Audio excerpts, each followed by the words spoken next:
In 1963, a new map was drawn for a country called Malaysia. Most people know that this map originally included Malaya, Singapore, Sabah, and Sarawak. But there was a fifth territory that many planners expected to be there, on the northern coast of Borneo, between Sabah and Sarawak. That territory was Brunei. For nearly 2 years, the Sultan of Brunei was in deep negotiations to join the Federation. He traveled to Kuala Lumpur and London, sat at meeting tables with British and Malayan officials, and even appeared in early promotional discussions and images for the new country. But at the very last stage, in mid 1963, just weeks before the official launch, Brunei said no. This decision changed the history of Southeast Asia in a lasting way. It is a major reason why Brunei is an independent, oil-rich kingdom today instead of being one more state inside Malaysia. There were three main reasons why this partnership failed. The first and perhaps most famous reason was about oil. In the early 1960s, Brunei was already a very wealthy place by regional standards because of its significant oil and gas reserves. When the leaders in Kuala Lumpur invited Brunei to join, they expected Brunei's oil wealth to help build the rest of the new country. The proposed federal system would have given the central government substantial authority over natural resource revenues so they could be used for national development, much like Malaysia later did with oil from other parts of the country. The Sultan of Brunei, Sultan Omar Ali Saifuddin III, was not happy with this. He wanted to keep real control over the oil money for his own people and for his own government. He was willing to contribute funds to the federal government as a form of assistance or shared development, but he refused to hand over the keys to the oil fields. He understood that if Brunei entered Malaysia on those terms, the central authorities would gain ultimate leverage over Brunei's main source of wealth.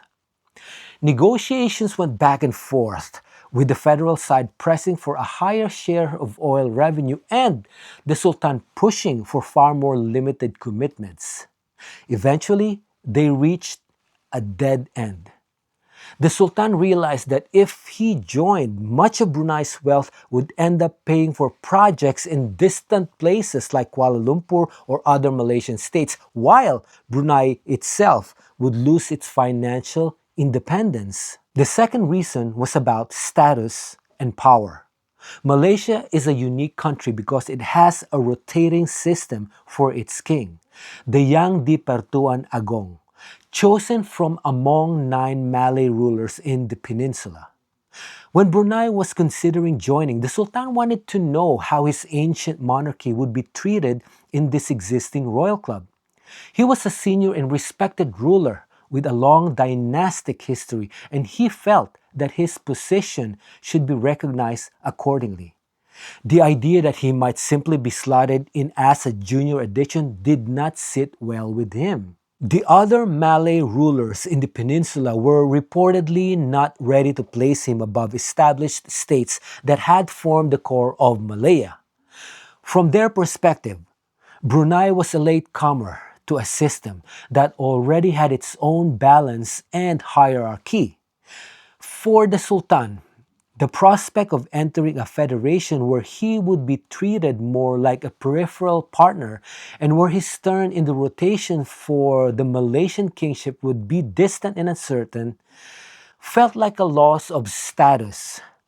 It was not just about personal pride, it was about the sovereignty and dignity of his throne. He did not want to see his monarchy downgraded or absorbed into a structure in which he had less say.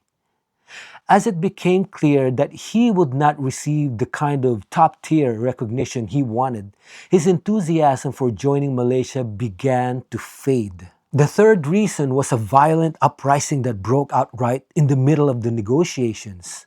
In December 1962, a group called the Brunei People's Party launched an armed rebellion that became known as the Brunei Revolt. Its leaders opposed Brunei's entry into Malaysia. Some in the movement wanted Brunei to remain independent under a different political arrangement, while others demanded a separate union of Brunei, Sabah, and Sarawak, often referred to as a North Kalimantan concept without Malaya's dominance.